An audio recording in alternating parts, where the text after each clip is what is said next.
Bom dia a todos. Ok? Estão animados? Valeu, Angélica. Cadê? A Angélica foi embora. A Angélica fez o aquecimento, né? Deixou todo mundo feliz. Bom, meu nome é Silvio Fernandes. Como o Fábio já comentou no início, né? O Bruno também. As disciplinas que eu leciono estão mais relacionadas ao hardware, né? Então, assim, entre aspas, a gente vai falar um pouquinho das disciplinas hard. Não necessariamente que elas são mais difíceis, tá? Mas, enfim,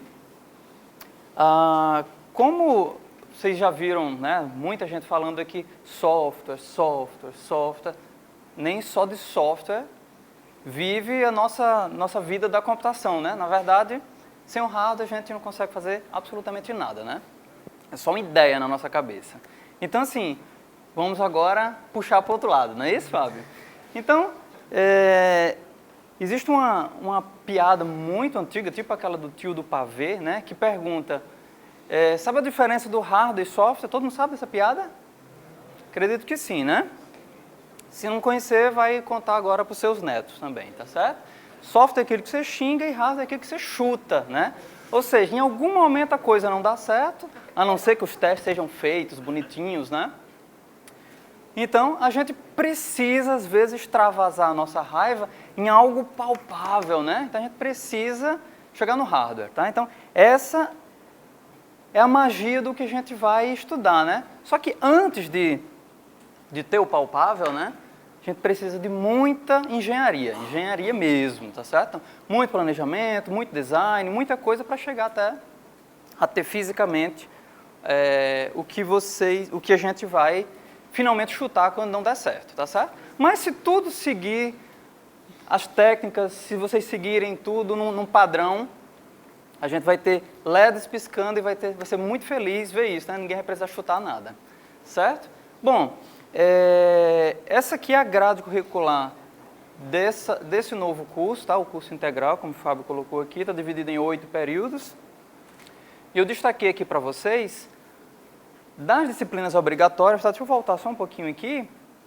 Como o Fábio colocou, tá? O que está em colorido aqui é obrigatório e as optativas estão aqui, tá? Então esse aqui é o leque de opções onde vocês vão poder encaixar, obviamente, aquilo que está disponível, né? São as optatórias. Mas a ideia é que a gente tem muito mais optativas e sim vocês consigam escolher, tá? Antes a gente não tinha tanta flexibilidade assim, então não era possível, tá? Assim fica melhor, né? Então, eu destaquei aqui 2 disciplinas principais que são obrigatórias, relacionadas a essa área de hardware, na qual vão permitir vocês verem outras disciplinas optativas, tá certo? Eu destaquei mais uma aqui, também puxando um pouco de sardinha para o meu lado, que é software, mas está tão intimamente relacionado, que é sistemas operacionais, que eu vou pincelar também a ideia aqui, tá certo? Então, as 3 disciplinas que eu estou destacando circuitos digitais, que é o professor Leonardo, que normalmente dá essa disciplina, arquitetura de computadores, que é lecionada por mim normalmente também, mas já passou por Angélica, por Elcio, então tem uma história aí, essa disciplina também dentro do curso.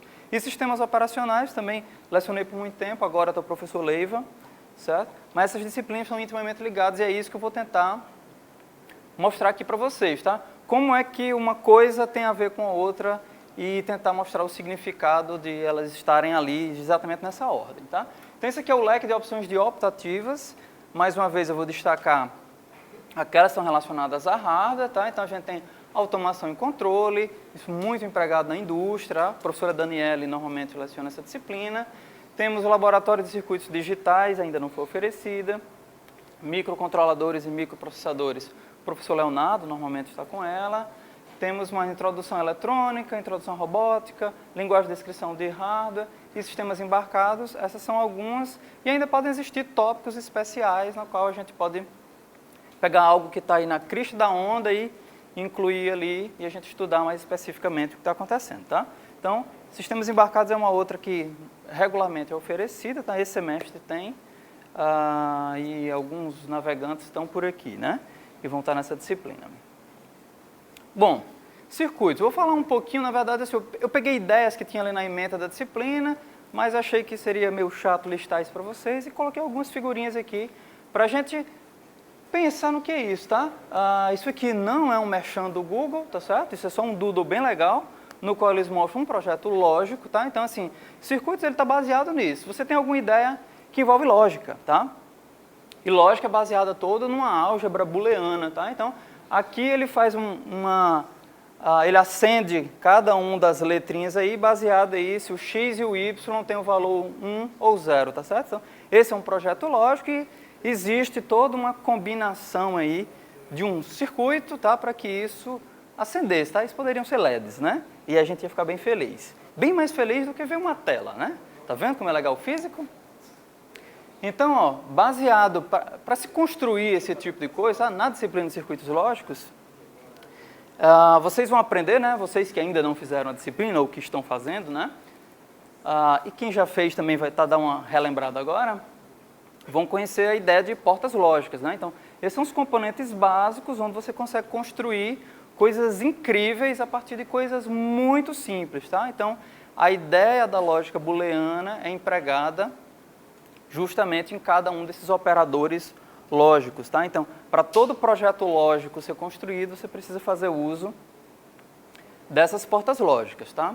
E aí, a combinação dessas portas lógicas levam a uma equação booleana ou uma equação lógica na qual resolve o teu problema, tá? Então, assim, se você fornece uma série de entradas, ele vai produzir alguma saída, tá? Mas não é só combinar tudo e gastar portas lógicas à vontade, que isso, se a gente continuasse fazendo isso, a gente continuaria tendo computadores aqui gigantescos, uns dinossaurosão, tá? Então, há toda uma matemática, sim, uma matemática, uma álgebra booleana ali, onde a gente consegue simplificar e reduzir os recursos que vocês precisam para construir um mesmo circuito que tenha que dê a mesma resposta e é muito mais eficiente em diversos sentidos, tá? Aí existe uma série de ideias, como o mapa de Carnot, que permite você fazer esse tipo de coisa. Então, isso é mais ou menos o que se vê na disciplina, tá?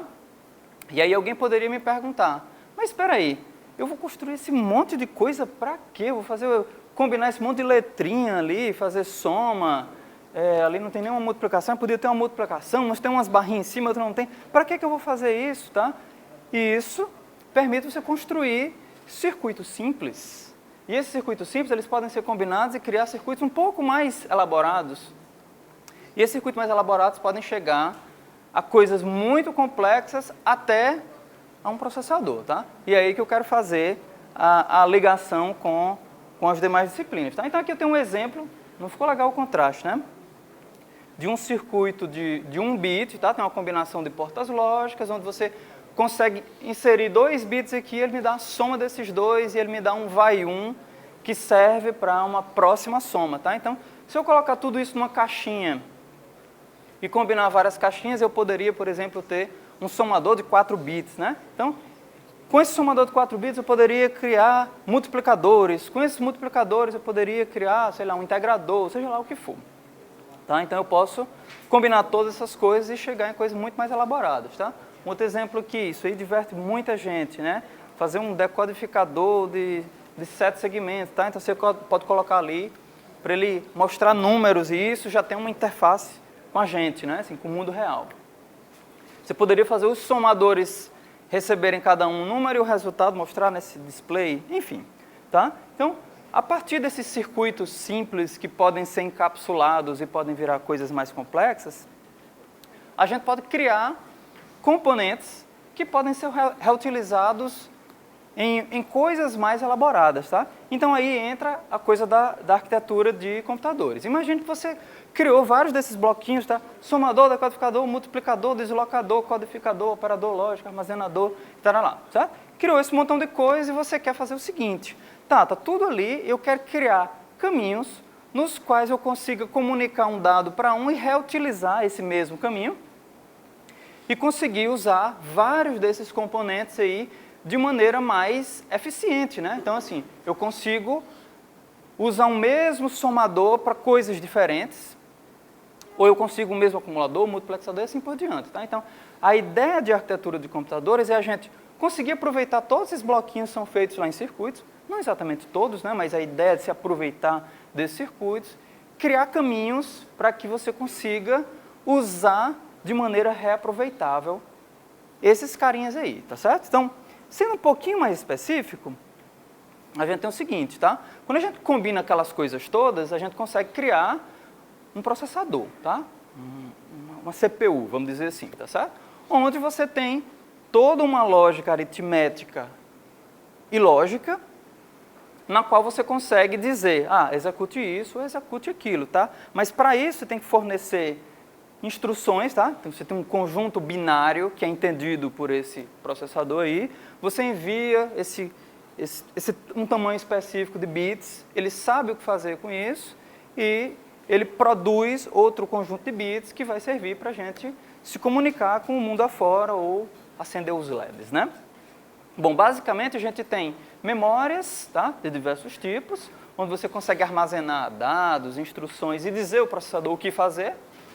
E, normalmente, ele produz alguma resposta em que a gente consegue também conseguir algo de útil na nossa vida, seja executando um software e mostrando na tela, seja acendendo os LEDs, abrindo um portão, seja lá o que for, tá certo? Então, basicamente, na disciplina de arquitetura, a gente estuda como é que funciona aqui internamente no processador, o que é um caminho de dados, o que é um controle, como é que essas instruções chegam lá, qual o formato delas. Então, eu escrevo meu programa lá em altíssimo nível, como é que isso vira bit lá embaixo para tudo isso, tá? Como é que as memórias são organizadas e essa CPU se comunica? A entrada e saída, que tipo, como se comunica, onde elas vivem, como se reproduzem, tá?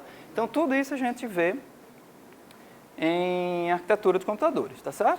E aí a pincelada final, tá? Como eu disse, então você percebe que a gente construiu um circuito simples, combinou vários e criou uma arquitetura que consegue executar programas, tá? Os programas podem ser os mais elaborados possíveis. E a gente viu que esses programas se comunicam com um monte de dispositivos de entrada e saída. A memória é a mesma para todo mundo, o processador é o mesmo para todo mundo. Então, chega uma hora que você tem um monte de programas e todos querem tudo. Todos querem o processador, todos querem a memória, todos querem os dispositivos de entrada e saída. Alguém tem que organizar isso, tá? Lhes apresento o sistema operacional, tá? Basicamente, ele é o cara que tem que passar discreto. Ninguém tem que perceber que ele existe, mas ele tem que fazer todo mundo ficar satisfeito, tá? Todos os processos, tá? Todos os programas que estão rodando ali têm que ser atendidos de alguma forma, tá? E aí tem as ideias do que é justiça no mundo dos sistemas operacionais, tá? De maneira justa, tá? Então, existe uma série de algoritmos que vai permitir com que todo mundo execute ao mesmo tempo, tá? Só um adendo aqui, tá? Isso aqui é mostrando que o cérebro humano executa uma coisa por vez, tá? Então, é um exemplo bom que mostra o sistema operacional. E aí, nesse mesmo vídeo aqui, diz que é mentira a história que as mulheres têm threads paralelas ali, viu? Mas foi o vídeo que disse. Então, dúvidas, questionamentos, agradecimentos? Ok? É isso. Certo? Aproveitando, vou dar um recado, né? Já que todo mundo deu um recado aqui sobre disciplinas, né? Durante essa semana, por todos esses eventos, eu mandei lá no SIGA para os alunos, eu não sei quem está fazendo arquitetura esse semestre, tá? Eu enviei mensagem lá pelo SIGA dizendo que durante essa semana não vai ter aula, mas vocês precisam participar daqui e vai ter outras atividades que eu também incluí lá, tá? Vai ter um experimento com um aluno do mestrado lá no final da manhã, vai ter também abertura, vai ter um evento da Prograde, né? Tem uma série de coisas, então já está avisado para todos, sistemas embarcados também. Tá certo? E aí na semana que vem a gente volta com a programação normal. Ok? Muito obrigado.